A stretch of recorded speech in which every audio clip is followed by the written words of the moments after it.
জানেন বিচার দিবসে মানুষ সবকিছু ভুলে যাবে, মা তার সন্তানকে ভুলে যাবে। ইয়াউমা তারাউনাহা তাযহালু কুল্লু মুরদিআতিন আম্মা আরদাআত, সেই দিন প্রত্যেক স্তনদানকারী মা তার সন্তানকে ভুলে যাবে। ইয়াউমা ইয়াফিরুল মারউ মিন আখিহি ওয়া উম্মিহি ওয়া আবিহি ওয়া সাহিবাতিহি ওয়া বানিহি, সেদিন প্রত্যেক মানুষ তার ভাইয়ের কাছ থেকে পালিয়ে বেড়াবে। সূরা মারিজে এসেছে। ওয়া ফাসিলাতিল্লাতি তুই, তার মা, তার স্ত্রী, তার সন্তান, তার অভিভাবক, তার গোটা গোত্র, সে তাদের সবার কাছ থেকে পালিয়ে বেড়াবে। সে কারো সাথে কোনো কিছু করতে চাইবে না। ওয়াতাকাত্তাআত বিহিমুল আসবাব, কোরআন বলছে সকল সম্পর্ক ছিন্ন হয়ে যাবে। কিন্তু ঈমানদারদের জন্য এমনটা হবে না। ঈমানদারদের জন্য এমনটা হবে না। সে জান্নাতে প্রবেশ করবে এবং তার ভালোবাসা অব্যাহত থাকবে। কার জন্য? তার লোকদের জন্য, যারা হলো কাফির এবং নবীদের শত্রু, কারণ তারা এখনো জীবিত এবং এখনো তাদের আশা রয়েছে। আপনি এমন মানুষের উপর আশা ছাড়বেন না যারা এখনো জীবিত। আর আল্লাহ এমনভাবে আমাদের কাছে বর্ণনা করেছেন যেন তিনি তখনও ঘটনা দেখছিলেন। আল্লাহ তাকে দুনিয়ার ক্যামেরা ভিউ প্রদান করেছিলেন যাতে তিনি দেখতে পারেন যে কি ঘটছে। আর তিনি জান্নাত থেকে দেখে বলছেন যদি তারা জানতে পারে। তিনি বলেননি যে যদি তারা জানতে পারত, আলিমু, বরং তিনি বলছেন ইয়া লাইতা কওমি আলামুন, যদি শুধু তারা জানতে পারে। তিনি এখনই দেখছেন কি ঘটছে, আল্লাহ তাকে দেখাচ্ছেন। সুবহানাল্লাহ। আর তারপর আপনি বুঝতে পারেন যে একনিষ্ঠতা আসলে কি। আমরা মুসলিমরা একনিষ্ঠতার কৃত্রিম ধারণা তৈরি করেছি। আমি এটা মানতে পারি না। একনিষ্ঠতা শব্দটিকে নিয়ে আমরা যা করছি, তুমি যা করো তার সবকিছুতে ইখলাস থাকতে হবে। সব সময় তোমার নিয়তকে যাচাই করে চলবে। এখনই যাচাই করুন। কারণ যদি একনিষ্ঠতা না থাকে তাহলে তোমার কোনো কাজেরই মূল্য থাকবে না। আর তোমার একনিষ্ঠতা থাকতে হবে শুধু এবং শুধুমাত্র আল্লাহর জন্য। আমি এর সাথে দ্বিমত পোষণ করব, আমি জানি। এখনই আমাকে হত্যা করতে আসবেন না। রাসূল সাল্লাল্লাহু আলাইহি সাল্লাম একজন মানুষের কথা বলছেন যে অনেক পাপ করেছে, অনেক পাপ। সে নামাজ পড়ে না, কিছুই করে না। একদিন সে হাঁটতে হাঁটতে একটি তৃষ্ণার্ত কুকুর দেখতে পেল। তৃষ্ণায় কুকুরটির জিহ্বা বের হয়ে আছে। আর লোকটি সিদ্ধান্ত নিল যে নিজে পান করার আগে সেই কুকুরটিকে পান করাবে। শীঘ্রই লোকটি মারা গেল আর আল্লাহ তাকে জান্নাত দান করলেন। হ্যাঁ, আসুন ঘটনাটা খেয়াল করি। এই লোকটি, সে কি বিশ্বাসী? আমরা জানি না। সে কি নামাজ পড়ে? না। যখন সে কুকুরটিকে পান করাচ্ছিল, সে কি বলেছিল যে দাঁড়াও, আগে নিয়তের ইখলাস এনে নেই, আমি শুধু এটা করছি আপনার জন্য, ইয়া আল্লাহ, কুকুরের এই বের হয়ে থাকা জিহ্বা আমার কাছে মূল্যহীন, আমি শুধু আপনার সন্তুষ্টি কামনা করি, আর তারপর আমি কুকুরটিকে পানি খাওয়াই। তিনি এমনটা করেছিলেন? তিনি শুধুই কুকুরটির জন্য খারাপ বোধ করেছিলেন এবং কুকুরটিকে পানি পান করিয়েছিলেন, তাই না? তো কুকুরটির জন্য তার উদ্বেগের ব্যাপারে তিনি একনিষ্ঠ ছিলেন, তার ইখলাস ছিল, তাই না? এখানে এই ঈমানদারটি তার লোকদেরকে ভালোবাসেন, কিন্তু তিনি কি বলেছেন যে এটা যদি আল্লাহর জন্য না হতো তাহলে আমি আমার লোকদের ঘৃণা করতাম। তিনি এজন্য তাদেরকে ভালোবাসেন কারণ তারা তারই লোক, আর এটাই তার লোকদের জন্য একনিষ্ঠতা। ইবাদতের ক্ষেত্রে আল্লাহর প্রতি আপনার একনিষ্ঠতা থাকতে হবে, আপনার পিতামাতার প্রতি আপনার একনিষ্ঠতা থাকতে হবে, শুধু আল্লাহর জন্য না, বরং এজন্য যে তারা আপনার পিতামাতা। আপনার একনিষ্ঠতা থাকতে হবে অন্য মুসলিমদের জন্য, কারণ তারা আপনার মুসলিম ভাই। আপনার একনিষ্ঠতা থাকতে হবে আপনার প্রতিবেশীর জন্য। আপনার একনিষ্ঠতা থাকতে হবে আপনার কাজের প্রতি, আপনার লেখাপড়ার প্রতি। আপনার একনিষ্ঠতা থাকতে হবে আপনার ব্যবসায়ের অংশীদারের প্রতি। এই সব কিছুই একনিষ্ঠতা। আপনি কৃত্রিমভাবে এটা বানাতে পারবেন না। না, আমি তোমার বন্ধু হতে পারবো না, কারণ এটা আল্লাহর সন্তুষ্টির জন্য না। আমরা শুধু একসাথে বাস্কেটবল খেলবো আর এটা আখিরাতে আমার কোনো কাজে আসবে না। আমি জানি না কে এই অদ্ভুত কথা আপনাকে শিখিয়েছে।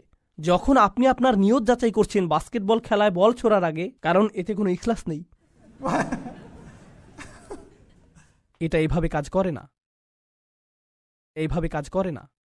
আমাদের নিয়তের পরিচ্ছন্নতা থাকতে হবে, এটা নিশ্চিত। আমাদের নিয়তকে পুনরায় যাচাই করতে হবে, এটা নিশ্চিত। একনিষ্ঠতার গণ্ডি আল্লাহর প্রতি একনিষ্ঠতার চেয়েও অনেক বেশি। এই একনিষ্ঠতা তার সকল সৃষ্টির প্রতিও প্রযোজ্য। মানুষের প্রতি আপনার নিয়ত পরিচ্ছন্ন থাকতে হবে, কৃত্রিমভাবে নয়। তো এই ছিল তার নিজের লোকদের প্রতি ভালোবাসা, এমনকি জান্নাতে যাওয়ার পরও। এখানে আল্লাহ আসলে বর্ণনা করছেন যে মানুষের প্রতি ভালোবাসা হলো জান্নাতি মানুষের গুণ। আমি আবারও বলছি, নিজের লোকদের প্রতি ভালোবাসা হলো জান্নাতি মানুষের গুণ। তো যখন আপনি এমন মুসলিম দেখেন যারা সব সময় মানুষের প্রতি রাগান্বিত, তারা সব সময় অন্য মুসলিমদের প্রতি রাগান্বিত, তারা নিজেদের পরিবারের প্রতি রাগান্বিত, তারা সবচেয়ে বেশি রাগান্বিত অমুসলিমদের প্রতি, তারা রাগান্বিত, এটা জান্নাতি মানুষের গুণ না। ইয়া লাইতা কওমি ইয়ালামুন। এখন তিনি এই বক্তব্যটি দিলেন তার লোকদের প্রতি। আমরা এমনকি তার নামও জানি না, আর তার কথাগুলো কিয়ামত পর্যন্ত পাঠ করা হবে। এখন আপনার এবং আমার কথোপকথনগুলোর কথা ভাবুন। আমরা কথা বলি আইফোন নিয়ে, আমরা কথা বলি গাড়ি নিয়ে, আমরা কথা বলি খেলাধুলা নিয়ে। এই কথাগুলো কোথায় যাবে? এই কথাগুলো কি চিরদিন থেকে যাবে? না। এগুলো কি পৃথিবীতে কোনো কল্যাণ নিয়ে আসবে? না। জানেন এই সম্পর্কে ভাবতে গিয়ে আমি কি উপলব্ধি করছি? আল্লাহর কাছে কথা হলো অমূল্য রত্ন। লোকটি কোনো নবী নন, তবুও তার কথা কোরআনে সংরক্ষিত হয়ে আছে। আল্লাহ কি অন্য জিনিসে সংরক্ষিত রাখেন? অকুল্লা শাইইন আহসাইনাহু ফি ইমামিম মুবিন। আল্লাহ বলছেন যে আমি সবকিছুই সংরক্ষণ করে রাখি। তিনি সবকিছুই সংরক্ষণ করে রাখেন। তো কোন জিনিসটি আপনি সংরক্ষণ করে রাখতে চান? ভালো কিছু, কোনো একনিষ্ঠ পরামর্শ? আপনাকে কি ব্যাপক জ্ঞানের অধিকারী হতে হবে ভালো কিছু বলার আগে? এই মানুষটির কি ভালো কথা বলার আগে অনেক অনেক ডিগ্রির প্রয়োজন হয়েছিল? বিষয়টি জটিল নয়, শুধু ভালো মানুষ হন। লক্ষ্য করুন কেমন চমৎকারভাবে কোরআন সন্নিবেশিত। যখন তিনি জান্নাতে গেলেন আর তিনি বললেন যদি আমার লোকেরা জানতে পারে, পরের আয়াতে তিনি বলছেন বিমা গফর আলী রব্বি ও জাআলানি মিনাল মুকরামিন, সেই ক্ষমা যা আমার প্রভু আমাকে প্রদান করেছেন আর আমাকে তাদের অন্তর্ভুক্ত করেছেন যাদেরকে সম্মানিত করা হয়েছে। তিনি জান্নাতের দুটি জিনিসের কথা বলছেন, ক্ষমা এবং সম্মান। সূরার শুরুতে এসেছে ফাবাশশিরহু বিমাগফিরাতিন ওয়া আজরিন কারীম। সূরার শুরুতে আল্লাহ বলছেন কোন এক স্থানের সেই একাকী ঈমানদারদেরকে অভিনন্দন প্রদান করো যে সে পাবে ক্ষমা এবং সম্মানসূচক প্রতিদান। মনে আছে সেটা? ক্ষমা এবং সম্মানসূচক প্রতিদান। এখন সূরার মাঝখানে এই মানুষটি জান্নাতে পৌঁছে গেলেন এবং বললেন ইয়া আল্লাহ, আপনি আমাকে ক্ষমা প্রদান করেছেন এবং সম্মানিতদের অন্তর্ভুক্ত করেছেন। পুনরালোচনা, নিখুঁত পুনরালোচনা, এটাকে বলা হয় কুরআনের ইহকাম ওয়াল কুরআনিল হাকিম। এই আয়াতগুলো নিয়ে শেষে একটি বিষয় আমি আসলেই ভালোবাসি, তা হলো যখন তিনি তার লোকদের সাথে কথা বলছিলেন তিনি বললেন ইন্নী আমানতু বিরব্বিকুম, আমি ঈমান এনেছি তোমাদের প্রভুর প্রতি, আমি ঈমান এনেছি তোমাদের প্রভুর প্রতি। কিন্তু যখন তিনি জান্নাতে প্রবেশ করলেন তিনি বললেন বিমা গফর লি রব্বি, আমার প্রভু। একই মানুষের কথা। এখন তিনি বলছেন আমার প্রভু। যখন তিনি জান্নাত দেখলেন, যখন তিনি জান্নাতে প্রবেশ করলেন, যখন তিনি ক্ষমা লাভ করলেন, যখন তিনি আল্লাহ প্রদত্ত সম্মানের অধিকারী হলেন। প্রসঙ্গক্রমে কারো দ্বারা সম্মানিত হওয়ার অর্থ কি? কিভাবে আপনি কারো দ্বারা সম্মানিত হতে পারেন বলতে পারেন আমাকে? স্বীকৃতি পাওয়া। হ্যাঁ, কারো স্বীকৃতি পাওয়া। কেউ আপনাকে অভিবাদন জানালো, কেউ আপনার সাথে কর্মর্দন করতে আসলেন, এটা দ্বারা তিনি আপনাকে সম্মানিত করলেন, তাই না? আমি এখনই বলে দিচ্ছি সামনের আয়াতগুলোতে এটা আসবে। সেখানে আল্লাহ বলছেন সালামুন কওলাম মির রব্বির রহিম, এই সূরাতেই। আরো পরে আল্লাহ বলছেন তিনি তোমাদেরকে বলবেন সালাম। তো শুরুতে তিনি বলছেন আমি তোমাদেরকে প্রদান করব সম্মানিত প্রতিদান, সম্মানিত প্রতিদান, সম্মানিত প্রতিদান। সেই সম্মানিত প্রতিদানটি কি? কতটা সম্মানিত এটা হতে পারে? আমি কি একটা মেডেল পাবো? কোনো সার্টিফিকেট দেয়া হবে পরীক্ষায় পাশ করার পর যেমনটা দেয়া হয়? কি সার্টিফিকেট আপনি পাবেন? আপনি পাবেন সালাম, আল্লাহর পক্ষ থেকে। এটাই আপনি পাবেন। তো যখন তিনি তা পেলেন তিনি ভুলে গেলেন যে এই প্রভু অন্য কারো প্রভু, তিনি শুধু তারই প্রভু। আমার প্রভু আমাকে ক্ষমা প্রদান করেছেন, আমার প্রভু আমাকে সম্মানিতদের অন্তর্ভুক্ত করেছেন, তিনি আমার প্রভু এবং শুধুই আমার প্রভু। সুবহানাল্লাহ।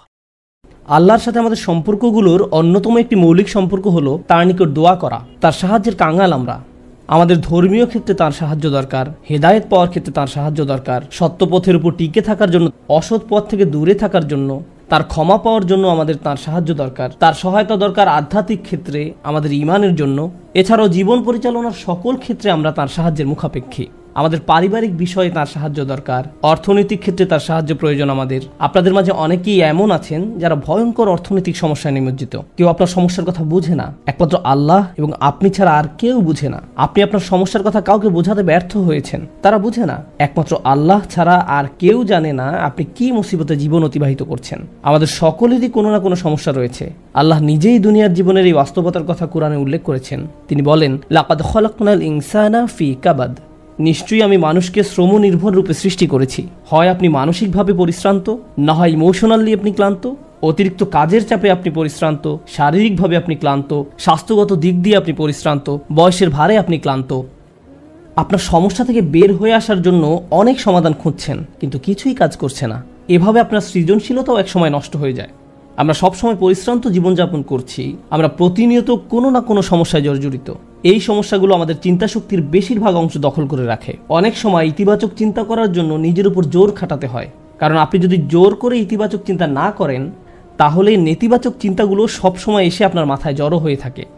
সব সমস্যা যেগুলো সমাধান দরকার এগুলো নিয়েই আমরা সবসময় চিন্তামগ্ন থাকি। আল্লাহর সাথে আমাদের সম্পর্কগুলোর একটি হলো আমরা যেন আমাদের সমস্যাগুলো সমাধানের জন্য তার নিকট দোয়া করতে পারি, আমাদের যা যা দরকার আমরা যেন সেটা তার নিকট চাইতে পারি। তো আজ আমি যে বিষয়টি নিয়ে কথা বলতে চাই এমন একটি সিক্রেট উপাদান যার মাধ্যমে আমরা আল্লাহর নিকট যা ইচ্ছা তাই চাওয়ার সামর্থ্য অর্জন করতে পারি। আমরা সবাই বিভিন্ন জিনিস আল্লাহর কাছে চাই, আর সেটা হতে পারে আল্লাহ এবং বান্দার মাঝে একান্ত গোপন কোনো ব্যাপার। আপনি যদি আসলেই আল্লাহর নিকট থেকে আপনার দোয়ার উত্তর আশা করেন তাহলে কিছু শর্ত আগে পূরণ করতে হবে। আর তার মাঝে অন্যতম একটি গুরুত্বপূর্ণ ব্যাপার যা কোরআনের সর্বত্র বিশেষ জোর দেওয়া হয়েছে তা হলো আমাকে এবং আপনাকে সবার আগে আল্লাহর নিকট নিঃশর্ত ক্ষমা চাইতে হবে। তার নিকট কোনো কিছু চাওয়ার পূর্বে আপনাকে ক্ষমা চাইতে হবে, আপনাকে ক্ষমা চাইতে হবে। আমার আপনার যে প্রয়োজনগুলো আছে সেগুলো চাওয়ার পূর্বে আমাদেরকে আল্লাহর নিকট পরিপূর্ণ আন্তরিকতার সাথে ক্ষমা চাইতে হবে।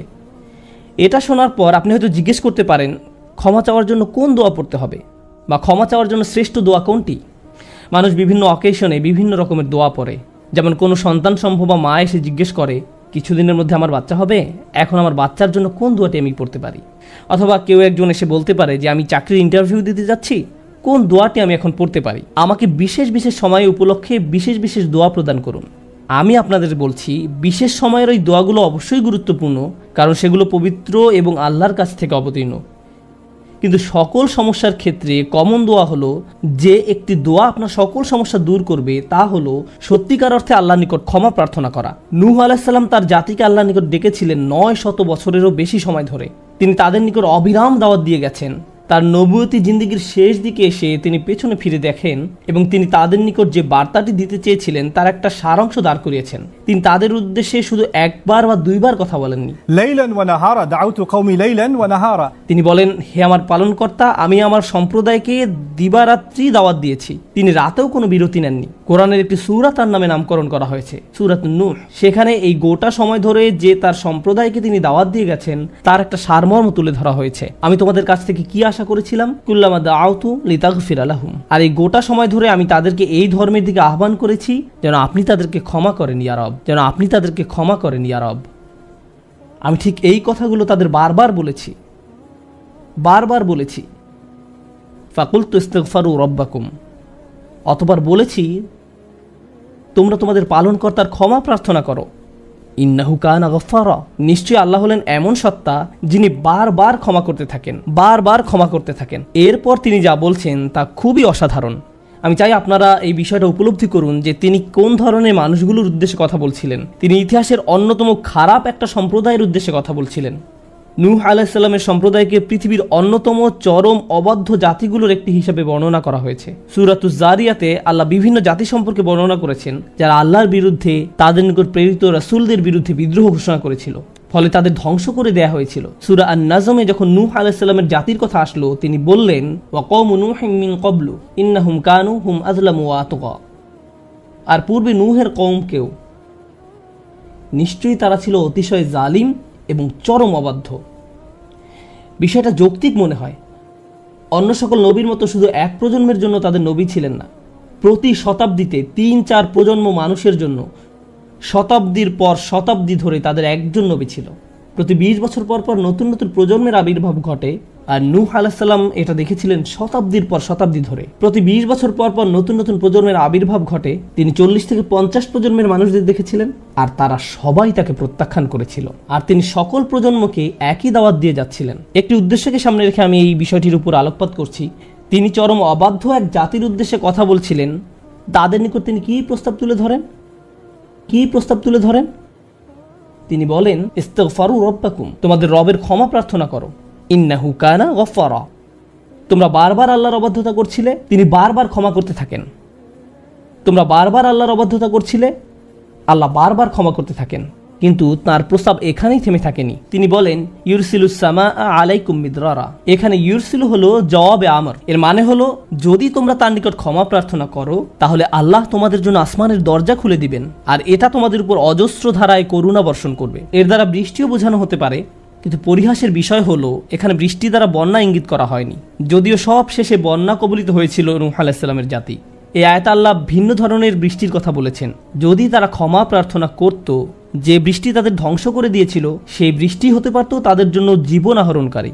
তারা বৃষ্টির জন্য প্রার্থনা করেনি, তারা বৃষ্টির জন্য প্রার্থনা করেনি, আর আল্লাহ তাদের বলছেন ক্ষমা প্রার্থনা করতো যদি তোমরা যদি ক্ষমা প্রার্থনা করো, আকাশের দরজা তোমাদের জন্য খুলে দেওয়া হবে আর তা বৃষ্টি বর্ষণ করতে থাকবে। আল্লাহ বলেননি যে পানি বর্ষিত হবে, তিনি বলছেন আকাশ বর্ষণ করবে, কারণ আকাশ শুধু বৃষ্টি নয়, আরো রহমত বর্ষণ করতে পারে। আকাশ থেকে ক্ষমা আসে, আকাশ থেকে প্রশান্তি আসে, বিশ্বাস আসে, রিজিক আসে, সমস্যার সমাধান আসে আসমান থেকে। তিনি তোমাদের জন্য আকাশ খুলে দিবেন আর আকাশের সকল সম্পদ তোমাদের উপর অঝোর ধারায় বর্ষিত হতে থাকবে। আর তোমরা এতদিন রহমতের ভাগিদার হতে পারছিলে না, কারণ তোমরা ক্ষমা প্রার্থনা করনি। তাই এখন ক্ষমা চাইলে এটা খুলে যাবে। একটা একটা করে আপনার সমস্যাগুলোর কথা আল্লাহকে বলেন। আপনার এমনও সমস্যা থাকতে পারে যেটার কথা আপনি নিজেও জানেন না, কিন্তু আল্লাহ জানেন। আমি আর আপনি যদি সত্যিকার অর্থে আল্লাহর নিকট ক্ষমা চাইতে পারি, তাহলে ওই অজানা সমস্যাগুলো স্বর্গীয় হস্তক্ষেপে সমাধান হয়ে যাবে। ইউরসিলুস সামা আলাইকুম মিদরারা। আল্লাহ সুবহানাহু ওয়া তাআলা এখানেই থেমে যাননি। আপনি কার জন্য ক্ষমা চাচ্ছেন? আপনার নিজের জন্য। ইস্তাগফিরু রাব্বাকুম, তোমরা নিজেদের জন্য ক্ষমা প্রার্থনা করো। আল্লাহ বলেন ওয়ায়ুমদিদকুম বিআমওয়ালিন ওয়া বানিনা, তোমাদের ধন সম্পদ, তোমাদের সন্তান সন্ততি বাড়িয়ে দেওয়া হবে। তিনি ধন সম্পদ এবং সন্তান সন্ততি দিয়ে তোমাদের ঐতিহ্যকে সমৃদ্ধ করে দিবেন। এমন সম্পদ নয় যা আপনাকে আল্লাহর কাছ থেকে দূরে সরিয়ে দিবে, কারণ এই টাকা দেওয়ার কথা এসেছে আপনার ক্ষমা চাওয়ার প্রেক্ষাপটে। তিনি আপনাকে ভালো অর্থ দিবেন যা আপনার জন্য দুনিয়াতে এবং পরকালে কল্যাণ নিয়ে আসবে। তিনি আপনাদের ভালো সন্তান দান করবেন যারা আপনার জীবিত থাকা অবস্থায় ভালো কাজ করবে, তারা আপনাদের সম্মান করবে, ভালোবাসা দেখাবে, আনুগত্য করবে, আপনি তাদের দেখে গর্বিত হবেন। এমনকি আপনি এই দুনিয়া ছেড়ে চলে গেলেও তারা ভালো কাজ করতে থাকবে, যা সাদাকায়ে জারিয়া হিসাবে আপনার আমলনামায় এসে যোগ হবে। আল্লাহ আপনাকে এই সব কিছু দান করবেন। প্রসঙ্গত এই দুই শব্দ অর্থ এবং সন্তান সন্ততি। ইন্নাহুম আসাউনি ওয়াত্তাবাউ মান লাম ইয়াজিদহু মালুহু ওয়া ওয়ালাদুহু ইল্লা খাসারা। আমার সম্প্রদায় আমাকে অমান্য করেছে আর অনুসরণ করেছে এমন লোককে যার অর্থ ও সন্তান সন্ততি কেবল তার ক্ষতি বৃদ্ধি করেছে। কিন্তু আপনার ক্ষমা চাওয়ার পরে আল্লাহর পক্ষ থেকে যে ধন সম্পদ এবং সন্তান সন্ততি আসে, তা আপনার জন্য শুধু কল্যাণই নিয়ে আসে। একই ধন সম্পদ এবং সন্তান সন্ততি, পার্থক্য হলো এখন তাদের উপর আল্লাহর ক্ষমা ও রহমত রয়েছে। বিষয়টা এমন যেন তারা দূষিত হয়ে গিয়েছে, যতক্ষণ না আল্লাহ তার ক্ষমার মাধ্যমে তাদের পরিশুদ্ধ করেন। আল্লাহর নিকট ক্ষমা প্রার্থনা করলে কত শত পথ আপনার জন্য খুলে যাবে। আসমানের দরজা আপনার জন্য এমনভাবে খুলে যাবে যে আপনি কল্পনাও করতে পারবেন না। আপনি সবকিছু আরো ভালোভাবে বুঝতে পারবেন। আপনার ব্যক্তিগত সমস্যাগুলো দূর হতে শুরু করবে। উদাহরণস্বরূপ রাগের কথা ধরা যাক। রাগ হওয়া থেকে মুক্তি পাওয়া আসলেই অনেক কঠিন। বহু মানুষ খুবই সমস্যাপূর্ণ জীবনযাপন করে, খুব অল্পতেই রেগে যান, কিছু একটা তাদের সামান্যতেই ক্রোধান্বিত করে, আর তারা এর সাথে লড়াই করতে পারেন না। তারা তাদের এই সমস্যাটা বুঝতে পারেন, কিন্তু নিজের কাছে অসহায় হয়ে পড়েন এবং মনে মনে ভাবেন, না, আমার পক্ষে এই রাগ হওয়া থেকে মুক্তি পাওয়া সম্ভব না। হুদায়বিয়ার সন্ধির সময় সাহাবীরা খুবই রাগান্বিত হয়ে পড়েছিলেন। তাদের রাগ দূর করা সম্পর্কে আল্লাহ কি বলছেন? তিনি বলছেন ওয়া আনজালাস সাকিনাতা ফি কুলুবিল মুমিনিন, তিনি আকাশ থেকে বিশ্বাসীদের অন্তরে প্রশান্তি নাজিল করলেন। প্রশান্তি আমাদের নিজেদের কাছ থেকে আসে না, আমরা নিজেদের প্রশান্ত করতে পারি না। মুসা আলাইহিস সালামের মা ভয়ে টেনশনে প্রায় মারা যাচ্ছিলেন, যখন তার ছোট শিশু একটা বক্সে বন্দি করে পানিতে ভাসিয়ে দিলেন। লাউলা আর রাবাতনা আলা কলবিহা, যদি আমি তার হৃদয়কে দৃঢ় করে না দিতাম। তার নিজের পক্ষে সে অন্তরকে দৃঢ় করা সম্ভব ছিল না। ঐশ্বরিক হস্তক্ষেপ বললে এটা ব্যাপার আছে। আল্লাহ তার অন্তরকে দৃঢ় করেছিলেন, যা আমাদেরকে আমাদের ব্যক্তিগত দুর্বলতা এবং প্রবণতা থেকে সুস্থ হতে সাহায্য করে। কিছু কিছু মানুষ অশ্লীলতার প্রতি খুবই আকৃষ্ট হয়ে পড়ে, কেউ কেউ ক্রোধ নিয়ন্ত্রণ করতে পারে না, আবার কেউ কেউ মারাত্মক লোভী, সবসময় শুধু টাকা পয়সা নিয়ে চিন্তামগ্ন থাকে। তারা এইসব থেকে বের হয়ে আসতে চায়, কিন্তু নিজেদের সাথে যুদ্ধ করে পারে না। এই সব সমস্যার সমাধান আসে আল্লাহর পক্ষ থেকে। আপনার একান্ত ব্যক্তিগত গভীর সমস্যার সমাধান আসে আসমান থেকে। বৃষ্টি যেমন পৃথিবীকে পরিষ্কার করে দেয়, তেমনি আসমান থেকে আল্লাহর রহমত এসে আপনার সমস্যাগুলোকেও ধুয়ে মুছে পরিষ্কার করে দেয়। ওয়ায়াজআল লাকুম জান্নাতিন ওয়ায়াজআল লাকুম আনহারা, তোমাদের জন্য উদ্যান স্থাপন করবেন, তোমাদের জন্য নদী নালা প্রবাহিত করবেন। অর্থাৎ আল্লাহ বলছেন, যদি শুধু ক্ষমা চাও সবই দিব। আমি আপনি মনে করি যে যদি আমরা আল্লাহর কাছে ক্ষমা চাই তাহলে শুধু ক্ষমা পাবো, কিন্তু আল্লাহ বলছেন যদি ক্ষমা চাও তাহলে এমন কিছু নেই যা আমি তোমাদের দিব না। বিষয়টা এমন যে আপনি ইচ্ছা করলে এক এক করে বিভিন্ন জিনিস চাইতে পারেন, অথবা শুধু ক্ষমা চান তাহলে সবই পাবেন। কি আর বাকি থাকে? অর্থ, সন্তান সন্ততি, আপনার সকল সমস্যার সমাধানে আকাশ খুলে যাবে, বাগান, নদী, সব কিছু আপনার জন্য প্রস্তুত। মানুষ সাধারণত মনে করে যে যদি তার আল্লাহর ক্ষমা চায় তাহলে এটা শুধু তাদেরকে পরকালে সাহায্য করবে, কিন্তু এই আয়াতগুলো আমাদের বলছে না, এই আয়াতগুলো আমাদেরকে বলছে যে না, আল্লাহ শুধু আমাদেরকে পরকালেই সাহায্য করবেন তা নয়, তিনি আমাদেরকে এই দুনিয়াতেও সাহায্য করবেন। একবার হজের কথা চিন্তা করুন। আমার আপনার জন্য হজের সবচেয়ে বড় অনুপ্রেরণা হলো আমাদের অতীতের সকল গুনাহ মাফ করে দেওয়া হবে, আমরা নতুন করে আবার শুরু করতে পারবো। যে কাপড়ে আপনি কবরে শায়িত হওয়ার কথা, সেরকম একটি কাপড়ে আপনি হজে যান। এমনকি হজের সময় যখন আমরা মার্চ করি, সেই সম্পর্কে বলা হয়েছে সুম্মা আফিদু মিন হাইসু আফদান নাস ওয়াস্তাগফিরুল্লাহ, অতঃপর তোমরা প্রত্যাবর্তন করো যেখান থেকে মানুষরা প্রত্যাবর্তন করে এবং আল্লাহর কাছে ক্ষমা চাও। হজের মূল বিষয় হলো আল্লাহর নিকট ক্ষমা চাওয়া, এটাই হজের মূল উদ্দেশ্য। আর সেই হজের সময় আমরা কি দোয়া করি? রব্বানা আতিনা ফিদ দুনিয়া হাসানা অফিল আখিরাতি হাসানা অফিল আখিরাতি হাসানা। প্রতিটি তাওয়াফে একই দোয়া পাঠ করা হয়, যা কোরআনে মাজিদে এসেছে। রব্বানা আতিনা ফিদ দুনিয়া অফিল আখিরা, রব্বানা আতিনা ফিদ দুনিয়া হাসানা অফিল আখিরাতি হাসানা। আমাদেরকে এই দুনিয়ার কল্যাণ এবং পরকালের কল্যাণও দান করুন। অন্য কথায়, এই দুনিয়ায় আমাদেরকে এমন কল্যাণ দান করুন যা পরকালের কল্যাণকে নিশ্চিত করবে। এরকম কিছুর অস্তিত্ব রয়েছে। আর এই সব কিছু আমরা তখনই পাব যখন আপনি আন্তরিকতার সাথে আল্লাহর নিকট ক্ষমা চাইব। খুতবার এই অংশটার উদ্দেশ্য ছিল আপনাদের নিকট ক্ষমা চাওয়ার কিছু উপকারিতা তুলে ধরা, ক্ষমা চাওয়ার লক্ষ্য বর্ণনা করা। কিন্তু আমরা এখনো বলিনি যে কিভাবে ক্ষমা চাইব। কেউ কেউ কৃত্রিম উপায়ে ক্ষমা চায়, আস্তাগফিরুল্লাহ আস্তাগফিরুল্লাহ আস্তাগফিরুল্লাহ। কারো কারোর জন্য এটা এত নকল যে একবার আলী রাদিয়াল্লাহু তাআলা আনহু একজনকে এরূপ করতে দেখে বললেন, তোমার ইস্তেগফারেরও ইস্তেগফার প্রয়োজন, এর মাধ্যমে শুধু জিহ্বার ব্যায়ামই হয়, আর কিছু না। আমি এখন আপনাদের এমন একটি বিষয়ের কথা বলবো যা আমাদেরকে আল্লাহর নিকট ক্ষমা চাওয়া থেকে বিরত রাখে। বিষয়টা একজনের কাছে কতটুকু প্রত্যাশা করা হয় তার সাথে সম্পর্কযুক্ত। কিছু কিছু মানুষ মনে মনে এই সিদ্ধান্ত উপনীত হয়ে যায় যে আমি সারা জীবন ধরে অসংখ্য পাপে নিমজ্জিত ছিলাম, আল্লাহ মনে হয় আমাকে খুব একটা পছন্দ করেন না। কোনো কোনো মানুষ এমনকি এতদূর পর্যন্ত চলে যায় যে বলে ওঠে, আল্লাহ আমাকে পছন্দ করেন না, আল্লাহ আমার উপর খুবই রাগান্বিত। আমি জানতাম আল্লাহ এই কাজগুলো আমাকে করতে নিষেধ করেছেন, কিন্তু তারপরেও আমি করেছি। শুধু একবার নয়, বহুবার এই খারাপ কাজগুলো করেছি। সুতরাং আল্লাহর ভালো মানুষের তালিকায় আমি নেই, আমার নামাজের কোনো দাম নেই। মানুষ যখন নিজের সম্পর্কে এইরকম ধারণা পোষণ করে, তখন সে কি করে জানেন? আমি তো খুবই খারাপ মানুষ। আপনি কি আমার জন্য একটু দোয়া করতে পারবেন? কারণ আমি ইতোমধ্যে দোয়া করার যোগ্যতা হারিয়ে ফেলেছি। এখন আপনাকে আমার জন্য দোয়া করতে হবে, কারণ আমি আশা করছি আল্লাহ অন্তত আপনার দোয়া কবুল করবেন। এতে হয়তো আমার একটা সুযোগ তৈরি হতে পারে, কারণ আমার কথা তিনি শুনবেন না। আপনাদেরকে আবার একটু পিছনে নিয়ে যাই। নূহ আলাইহিস সালাম কাদের কাছে আল্লাহর নিকট ক্ষমা চাওয়ার এই প্রস্তাব তুলে ধরেছিলেন? নূহ আলাইহিস সালাম কি এমন মানুষদের নিকট এই প্রস্তাব তুলে ধরেছিলেন যারা সারা রাত মসজিদে কাটাতো, যারা প্রতি বছর হজ পালন করতে যেত, রোজা রাখত এবং অন্যান্য সৎ কাজ করত? না, নূহ আলাইহিস সালাম ক্ষমা পাওয়ার এই প্রস্তাব তুলে ধরেন ইতিহাসের অন্যতম একটি বিদ্রোহী সম্প্রদায়ের প্রতি, যারা প্রজন্মের পর প্রজন্ম ধরে বিদ্রোহী ছিল। তিনি তাদের বলেন, তোমরা যদি শুধু ক্ষমা চাও, আল্লাহ শুধু তোমাদের ক্ষমা করবেন তাই নয়, বরং তিনি তোমাদের জন্য আকাশের ধনভাণ্ডার খুলে দেবেন। নিজের সম্পর্কে এমন বলবেন না যে আমি অনেক দূরে হারিয়ে গেছি, যদি কিছু হয় তা হবে আমার মায়ের দোয়াতে বা অন্য কারো দোয়াতে। আপনার মনের এমন অবস্থার সুযোগ গ্রহণ করে শয়তান। মানুষের মনের হতাশাজনক পরিস্থিতির সুযোগ গ্রহণ করে শয়তান, আর এর মাধ্যমে তাকে শিরকে নিমজ্জিত করে। এই হতাশা শিরকের একটি দরজা। কেন জানেন? তখন মিথ্যা ধর্ম আসে এবং আপনাকে বলে, আপনি তো অনেক বড় পাপী, আপনার পক্ষে ক্ষমা পাওয়া সম্ভব নয়। যিশুকে বলুন আপনাকে ক্ষমা করে দিতে। আপনি যিশুর সাথে ভালো সম্পর্ক করুন, তিনি আল্লাহর সাথে আপনার সম্পর্ক ভালো করে দিবেন। আল্লাহ এবং আপনার মাঝখানে যিশু এসে দাঁড়াবে, অথবা তারা অন্য কাউকে মাঝখানে দাঁড় করাবে, বলবে অমুক পীর, তার কবরের কাছে গিয়ে কিছু চকলেট রাখো। তাহলে তিনি আল্লাহকে বলবেন আপনার সমস্যা সমাধান করে দিতে। আপনি এখন আল্লাহর সাথে কথা বলতে পারবেন না, কিন্তু ওই পীর তিনি আল্লাহর প্রিয় বান্দা, তাই আপনি তার মাধ্যমে আল্লাহর কাছে আপনার দরখাস্ত পেশ করুন। এভাবে শিরকের দরজা খুলে যায়। অন্য কথায়, আল্লাহর সাথে আমাদের সরাসরি যোগাযোগের মূল বিষয়টি, তাওহীদের মানেই হলো সরাসরি যোগাযোগ। লা ইলাহা ইল্লাল্লাহ একই কথা বলে, আর এই সব কিছুর মূল কথা হলো আপনার যা প্রয়োজন তা সরাসরি আল্লাহর নিকট প্রার্থনা করুন। যে বিষয়টি আমাদের সকল প্রয়োজন পূরণ করবে তা হলো আল্লাহর নিকট ক্ষমা প্রার্থনা করা। এখন এই ক্ষমা চাওয়াটা দুইভাবে হয়ে থাকে, জিহ্বার মাধ্যমে ক্ষমা চাওয়া এবং অন্তরের মাধ্যমে ক্ষমা চাওয়া। মানুষ সাধারণত নিজের পক্ষে যুক্তি দিয়ে থাকে। আমি যদি কোনো কারণে আপনার সমালোচনা করি, যেমন ধরুন কাউকে বললাম, এই যে আমি আপনাকে অমুক অমুক কথা বলতে শুনেছি, সে তাৎক্ষণিক হয়তো বলে উঠবে, এক্সকিউজ মি, আমি এমনটা বোঝাতে চাইনি, আপনি তো পুরো ঘটনাটা জানেনই না।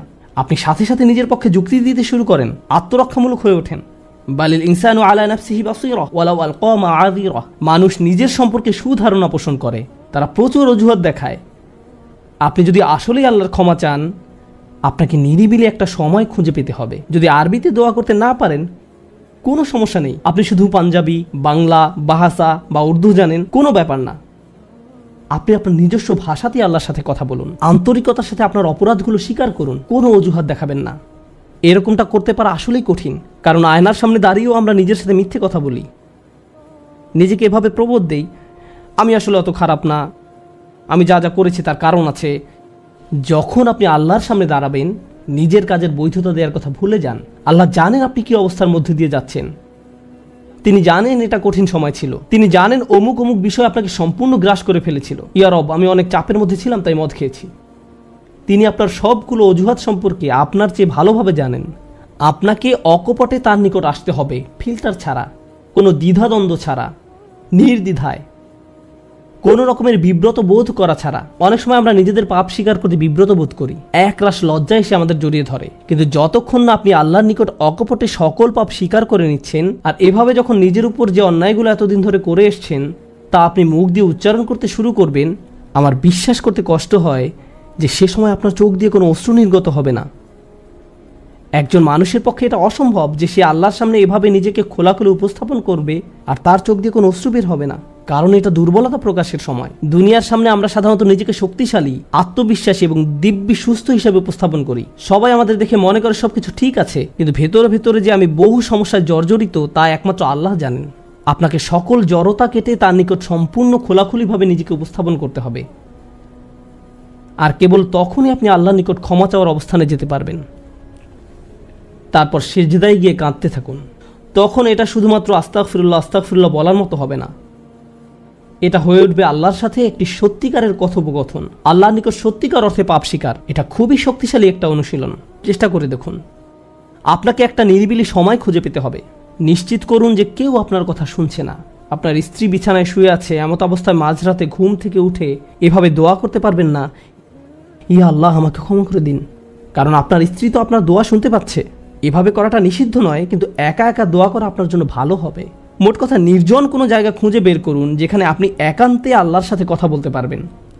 যদি আপনি এক গাদা আরবি দোয়া মুখস্থ করেন যার অর্থও আপনি জানেন না, আর বিড়বিড় করে সেগুলো উচ্চারণ করতে থাকেন, রব্বানা আতিনা ফিদ দুনিয়া হাসানাতাও ওয়া ফিল আখিরাতি হাসানাতাও, সে দোয়াগুলো অবশ্যই উত্তম এবং শক্তিশালী, কিন্তু আপনার অন্তরের সাথে যদি সেগুলোর কোনো যোগাযোগ না থাকে, শুধু জিহ্বা দিয়ে উচ্চারণ করছেন, তাহলে আপনি আসলে ক্ষমা প্রার্থনা করছেন না। আল্লাহ আপনাকে এই জিকিরের পুরস্কার দান করুন, কিন্তু এর নাম আসলে ইস্তিগফার বা ক্ষমা প্রার্থনা নয়।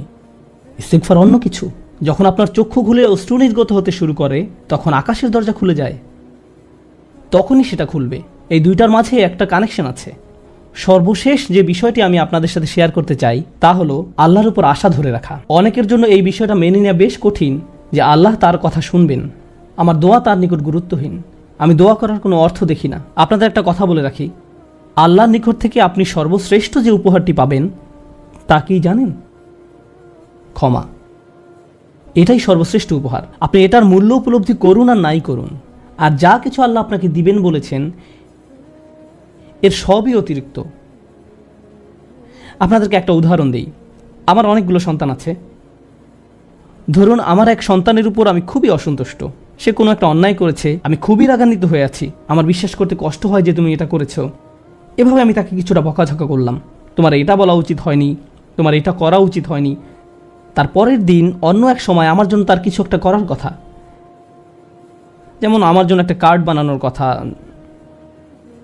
যাতে লেখা থাকবে বাবা আমি তোমাকে ভালোবাসি। সে জিনিসটা আঁকলো, কিন্তু তারপর কি মনে করে কাগজটা টুকরা টুকরা করে ময়লার বক্সে ফেলে দিল। এটা দেখে তার অন্য ভাই বলল, তুমি এটা ফেলে দিলে কেন?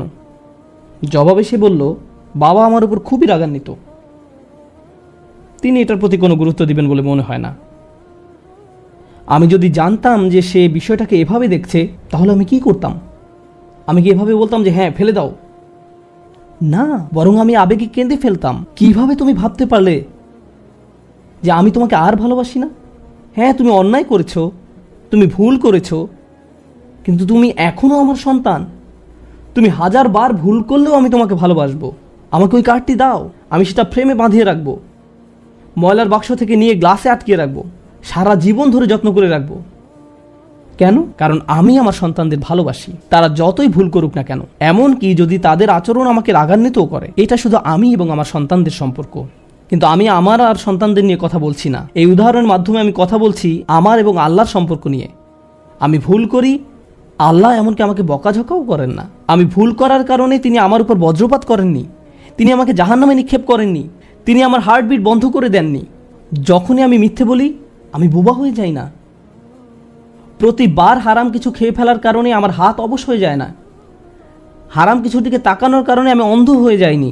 তিনি এখনো দিয়েই যাচ্ছেন। আর আমি কিনা চিন্তা করতে শুরু করলাম যে আল্লাহ আমাকে আর ভালোবাসেন না। আল্লাহর সাথে আমার সম্পর্ক একসময় ভালো ছিল, কিন্তু এখন যেহেতু আমি খারাপ হয়ে গিয়েছি, তাই ভালোবাসাও এখন হারিয়ে গেছে। তাহলে দোয়া করার কি অর্থ আছে? মনে রাখুন, আল্লাহর মতো কেউ আপনাকে ভালোবাসে না। আমি আমার সন্তান বা পিতামাতার প্রতি যে ভালোবাসা প্রদর্শন করি, তা আল্লাহ তাআলা আমার ভেতরে দিয়েছেন। আমরা এমনি এমনি কাউকে ভালোবাসতে সক্ষম নই।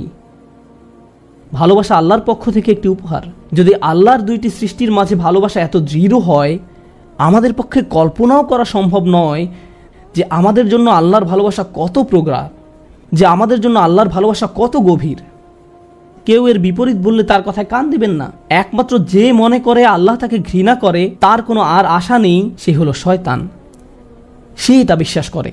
তার ক্ষমা চাওয়ার কোনো কারণ নেই, কারণ তার সকল আশা হারিয়ে গেছে আর সে নিজের সম্পর্কে এটা মেনে নিয়েছে। এখন আপনি যদি নিজের সম্পর্কে এরকম মনে করেন, তাহলে কার পথ আপনি অনুসরণ করছেন? একবার চিন্তা করে দেখুন। যদি আদম আলাইহিস সালাম জান্নাতে থাকা অবস্থায়, আর জান্নাতের চেয়ে উত্তম কোনো জায়গা তো আর আপনার পক্ষে থাকা সম্ভব নয়, তারপর তিনি একটি ভুল করলেন আর আল্লাহ আযজা ওয়া জাল্লা তাকে দুনিয়াতে পাঠিয়ে দিলেন। এখন আদম আলাইহিস সালাম যদি এরকম চিন্তা করতেন, আমার এত বড় একটা ডিমোশন হয়ে গেল, আমি কিভাবে আল্লাহর সাথে আবার কথা বলবো? আমি তাকে এত হতাশ করার পর কিভাবে কথা বলবো? কিন্তু আল্লাহ তাকে শিখিয়ে দিলেন কি করতে হবে, কিভাবে তার অন্তর আবার ঠিক করতে হবে। রব্বানা যালামনা আনফুসানা ওয়া ইল্লাম তাগফির লানা ওয়া তারহামনা লানাকুনান্না মিনাল খাসিরিন। জান্নাতের তুলনায় দুনিয়া তো কিছুই না। তিনি জান্নাত থেকে দুনিয়ায় এলেন, এত দূর নেমে আসা সত্ত্বেও এখনো তিনি আল্লাহর নিকটেই আছেন। এই শব্দগুলোই আল্লাহর সাথে তার সম্পর্ক আবার জুড়ে দিল। দোয়ার উপর আস্থা হারাবেন না। এত দূর নেমে আসা সত্ত্বেও এখনো তিনি আল্লাহর নিকটেই আছেন।